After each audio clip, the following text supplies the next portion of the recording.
Over 400 miles of navigable canals, over 300 days of sunshine a year, and a population that jumps by up to 22% every single winter and turns this into a completely different city for 6 months out of the year. Southwest Florida is unlike anywhere else in the country, and for the right person, it's a genuinely great place to live, but it's not for everyone. So in this video, no highlight reel, just the 12 facts you actually need to know before you decide. Here's what we're going to cover today. The lifestyle shifts that catch year-round residents off guard, the hidden costs most buyers never factor in until closing, and one fact about Cape Coral that'll change how you look at this entire market. Hey, I'm Rick Harrison. I relocated here from the Northeast myself, so I sat exactly where you're sitting right now. My team and I have helped over 150 families make this move, and we've watched people get blindsided by things a 10-minute conversation could have prevented. Fact 12, heat and humidity. Let's start with the one you think you already understand, because even if you know Florida's hot, you're probably underestimating it. The thermometer isn't the number that matters down here. It's the heat index, the number that tells you what it actually feels like when you step outside. On a typical summer day in Southwest Florida, that number regularly sits at 104 to 110. So here's what that means day to day. From roughly May through October, being outside between 10 in the morning and 6 at night isn't just uncomfortable, it can be dangerous if you're doing anything physical. Yard work, walking the dog, loading groceries into a hot car. The National Weather Service uses language like can cause heat illness and exhaustion for those working or playing outdoors. That's not something you shrug off. What most people figure out after their first summer is that life reorganizes itself around the heat. Errands happen before 9 a.m. or after 6 p.m. Outdoor plans move to morning or evening. You stop fighting it and you start planning around it. For a lot of people, that's a great trade. No frozen pipes, no ice scrapers, no February. But if you love long midday runs or gardening in the afternoon sun, this is a genuine adjustment, not a small one. Know that going in and it stops being a surprise. Fact 11, bugs. Now that you know what the air feels like, let's talk about what's living in it. Lee County is home to dozens of mosquito species, and mosquito control down here runs every single month of the year. There's no off season, no month where you move in and the bugs just disappear. The county runs one of the most active mosquito control programs in the country because they have to. Rainy season, June through September, is when it really picks up. When the rain comes, the population explodes fast. And it's not just mosquitoes. No-see-ums, the tiny biting gnats that pass right through a standard window screen, are their own separate problem. You don't notice them until you've already gotten bit 10 times. Canal front homes, especially in the northeast and northwest parts of Cape Coral, tend to get the worst of it during rainy season because of how close they sit to standing water. Here's the honest take. Most people adjust faster than they expect. Ceiling fans on a porch, a few citronella candles, long sleeves at dusk, and it becomes normal. But if you're picturing barefoot evenings in the backyard without a second thought, factor this into the picture. If your home has a screen lanai, and most homes down here do, that screen stops being a nice to have and becomes pretty essential within about 2 weeks of moving in. Fact 10. Traffic. This one catches a lot of people off guard, especially if you're coming from a smaller city or a quiet suburb. The Fort Myers, Cape Coral area is consistently ranked among the most congested metros in the country, with residents losing somewhere in the neighborhood of a full work week a year sitting in traffic. And the reason it's not getting better anytime soon comes down to one number. Crash counts in Cape Coral have grown several times over in the past decade on a road system that was never really built for a city of this size. A Cape Coral council member put it plainly earlier this year. Half the city's infrastructure still needs to be finished. That means the roads are racing to catch up with the population that's already here and still growing. Cape Coral is projected to hit close to 250,000 year-round residents by 2030. And that's before you add the seasonal surge that brings over 1 million travelers through this area in a single month. What that means for your day-to-day.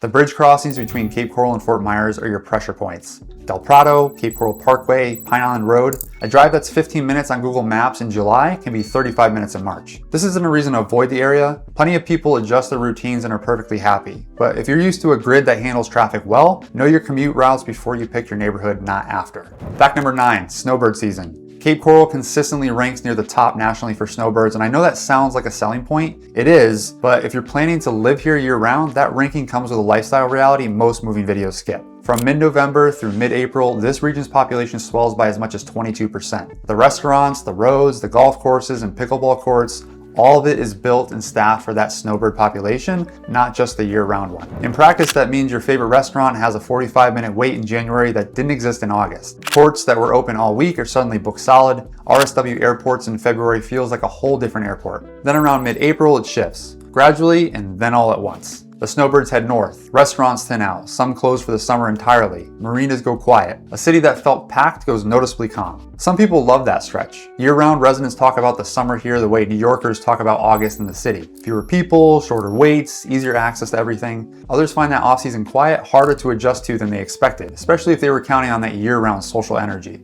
Ask yourself honestly, are you moving here to be part of the snowbird world or live here 12 months a year? Those are genuinely different lifestyles, and the community you land in should reflect which one you are. Fact 8, flood zones. Now we're getting into the facts that can actually change which home you buy or whether a specific home makes financial sense at all. Flood risk down here isn't a blanket yes or no. It's quadrant by quadrant, street by street, and the flood zone designation on a listing is one of the most important pieces of information you'll look at. Flood insurance premiums vary enormously depending on where you are. Cape Coral runs towards the lower end on average. Fort Myers Beach runs meaningfully higher. And for coastal or high-risk properties across Southwest Florida, premiums can run into the thousands per year, sometimes well into 5 figures for high-risk addresses. FEMA's flood zone designations AE, A, AH, AO, and X each carry different insurance requirements and cost structures. An AE zone property at low elevation built before the 2002 building code update sitting near a canal with tidal exposure is going to cost you a lot more to insure than the X zone property on higher ground built to current code.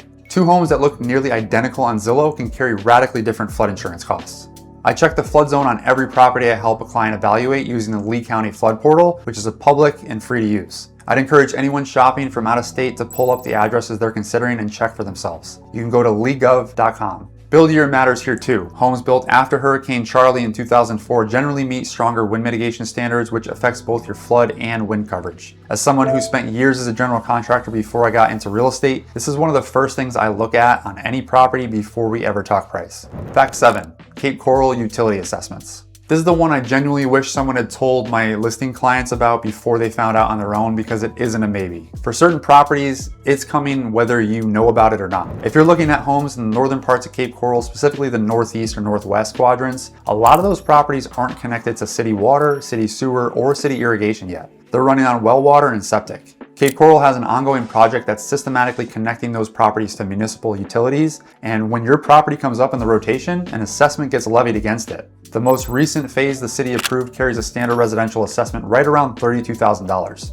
On the typical 30-year payment plan, that works out to a little over $3,300 a year. And on top of that, there's usually a few $1,000s in connection and permitting costs to actually hook the home up. So here's the part that makes it easy to miss. It doesn't show up as a separate bill in the mail. It lands as a line item on your November property tax statement. Buyers who don't know to look for it don't see it coming until they've already closed. So that current phase alone covers around 7,300 parcels, and as the city confirmed this year, roughly half of Cape Coral still hasn't been connected. These assessments are going to keep rolling north for years to come. The southern quadrants, southwest and southeast, are already connected. Southwest lots often still carry a remaining assessment balance, and southeast lots usually don't. That distinction matters when you're comparing prices across the city. This is exactly the kind of thing a quick conversation before you make an offer can save you tens of thousands of dollars on. We just covered flood zones, utility assessments, and the real geographic split across Cape Coral's 4 quadrants. If any of that was new to you, there's a good chance the home you've been eyeing on Zillow has at least one of these variables you haven't really priced in yet.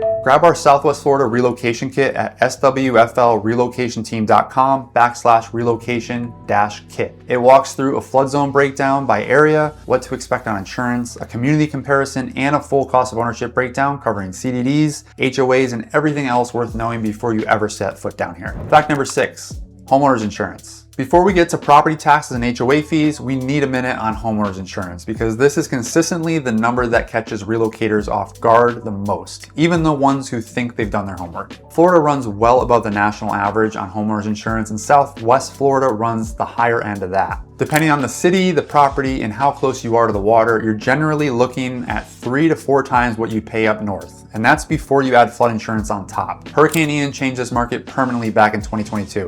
Some of the national carriers pulled back from writing new policies in Florida altogether, which pushed more homeowners into Citizens Property Insurance, which is also the state's insurer of last resort. Pricing has stabilized some since then, but it hasn't gone back to where it was. So location within Southwest Florida still drives the biggest swing. A mainland property away from the water, newer construction with solid wind mitigation is going to price out very differently than a Gulf front or barrier island home. Build year, roof age, your wind mitigation report, and your elevation certificate all factor into that final number before any insurer commits to a price. Here's a practical piece for your budget. If you're shopping in the $450,000 to $600,000 range and you're budgeting insurance the way you did up north, recalculate. You're likely looking at several $100s a month depending on the property, not the number you had in your head. That changes what you can comfortably afford, so get it right before you're under contract, not after.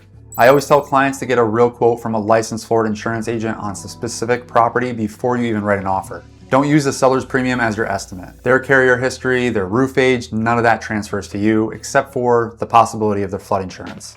Fact number 5, property taxes and the reset trap. This one is simple, but it trips up buyers constantly because they're looking at the wrong number. When you're browsing listings, you'll see a property tax figure. That reflects what the current owner pays. It does not reflect what you'll end up paying. And in Southwest Florida, those two numbers can be dramatically different. Florida has a program called Save Our Homes that caps annual increases in the assessed value at 3% for homesteaded properties. A longtime owner who bought here from 2010 or 2012 has had their assessed value held well below market for over a decade, so their tax bill looks unusually low. The moment you buy that property, the assessed value resets to your purchase price, and that protection starts over from zero for you. On a $425,000 homesteaded home at Lee County's current millage rate, you're generally looking at somewhere around $500 a month in property taxes, give or take, depending on exactly where the home sits and what special districts apply. So when a listing shows a low annual tax number, remember, the seller may have bought that home over a decade ago at a much lower assessed value. The fix is simple. Use the Lee County Property Appraiser's tax estimator. Plug in your actual purchase price, not the listing's assessed value, and get a real number before you make an offer. Fact 4, HOA and CDD fees. Property taxes are one layer. HOA and CDD fees are another entirely, and it's the layer most out-of-state buyers are the least comfortable with. CDD fees in Southwest Florida typically run a couple $1,000s a year depending on the community and the size of the original bond behind it. Stack that over 10 years and you're talking real money on top of your mortgage, taxes, and insurance. Like the utility assessments we just covered, CDD fees usually don't arrive as their own bill. They show up on your November tax statement, which is exactly why a lot of buyers don't notice them until after they've closed. Communities like Babcock Ranch, Gateway, and Veranda carry CDD or special district fees on top of whatever HOA dues apply. Combine an HOA with a CDD and the monthly impact can add several $100s over everything else. Here's a comparison that reframes it pretty fast. A $450,000 home with a few $100s a month in combined HOA and CDD fees can cost more to carry every month than a $500,000 home with no fees at all. The sticker price isn't the full story. This is part of why I'll often walk clients through a Cape Coral canal front option alongside a master plan community option side by side. A single family home on a freshwater canal in Northwest Cape Coral, no HOA, no CDD compares very different on a monthly basis to a similarly priced home inside a gated community with fees attached. The lifestyle is different, the amenities are different, but the math is worth understanding before you fall in love with a community based on the clubhouse alone. Ask for the full fee disclosure on every property before you run your monthly numbers. Fact 3, the true total cost of ownership. Let's put it all together because every cost we've covered so far sounds manageable on its own. The problem is what happens when you stack them. Take a $500,000 Cape Coral home, no waterfront, no HOA, no CDD, standard mainland location. Property taxes run you somewhere around $500 a month. Homeowner's insurance on the more conservative end, another $300 a month. Flood insurance, call it $60 a month. Now, if that property sits in a northern quadrant that isn't yet connected to city utilities, add a utility assessment payment, which can run another couple $100s a month. Add that up and you're at well over $1,000 a month in carrying costs before your mortgage, principal, and interest even enter the picture on a home with no HOA, no CDD. Add community fees on top of that and the number climbs higher still. Most buyers coming from the Northeast are budgeting for taxes and maybe a rough guess on insurance. Very few are adding flood insurance, utility assessments, and HOA or CDD fees into the monthly number before they even decide the price range to shop in. That gap between what people budgeted and what they're actually paying is one of the most common sources of stress I see after closing. I'm not walking you through this math to talk you out of anything. I'm walking you through it so that you can budget accurately. The buyer who comes down here knowing their real monthly number before they make an offer are the ones who close with confidence and don't have regrets 6 months later. Fact 2. Gulf access versus freshwater canal. Cape Coral markets itself as a waterfront city, and it is. The canal system here is extraordinary, but waterfront covers a much wider range than most out-of-state buyers realize when they're browsing listings. There are two fundamentally different kinds of canal front properties here, Gulf access and freshwater. And the difference isn't just the water, it's the price, the insurance cost, and the entire lifestyle attached to the home. A Gulf access home gives you a boat route out to the Caloosahatchee River and the Gulf of Mexico or Gulf of America. Direct access homes in the southwest Cape Coral tend to sit at the higher end of the market. Indirect access homes in the southeast, where you might navigate the old lock system or fixed bridges, run somewhat lower. This is where I spend a lot of time with clients who want the boating lifestyle because the quadrant you choose changes your daily boating experience in ways a listing photo won't tell you. Freshwater canal properties, mostly in the northeast and northwest, are a different category entirely. You get the waterfront views and the recreational boating within the canal system, but no route out to the Gulf. These properties are often the best value in the city if you want waterfront feel without the Gulf access premium. The mistake I see most is a buyer falling for a canal front home in the $400,000 and assuming it gives them what an $800,000 Gulf access home gives them. It doesn't. The canal in the listing photo doesn't tell you where that water actually goes. That's something you need to know before you fall in love with the property. Fact 1. Cape Coral has more canals than any city on Earth, and half of it still doesn't have city water. I'm saving this one for last, not because it's the most alarming, but because it's the most clarifying. Once you understand this, everything else we covered today falls right into place. Cape Coral has over 400 miles of navigable waterways, more than any other city on Earth. More than Venice, more than Amsterdam. This canal system is the single most defining thing about the city, and honestly, it's one of the most remarkable things about living here. But here's what most people moving to Cape Coral don't know before they arrive. The city that built 400 miles of canals still doesn't have municipal water and sewer to roughly half of its land. The southern quadrants are connected. Most of the north isn't yet. The city itself has confirmed that about half of Cape Coral still needs to be finished, and the utility project we covered in Fact 7 is the mechanism closing that gap, one phase at a time. Cape Coral is projected to hit close to 250,000 year-round residents by 2030, one of the fastest growth rates in the state. The infrastructure is being built alongside the growth, not ahead of it. So what does this mean if you're looking at a home in the north part of Cape Coral? You need to know whether that property has already been assessed, is pending assessment, or is years away from that project reaching it. Those are three very different financial pictures, and a home with 25 years of a $3,300 a year assessment still ahead of it is a completely different purchase than one that's already paid off. This isn't a reason to avoid northern Cape Coral. Some of the best value waterfront properties in this entire metro sit in those quadrants right now. But you need to know what you're actually buying.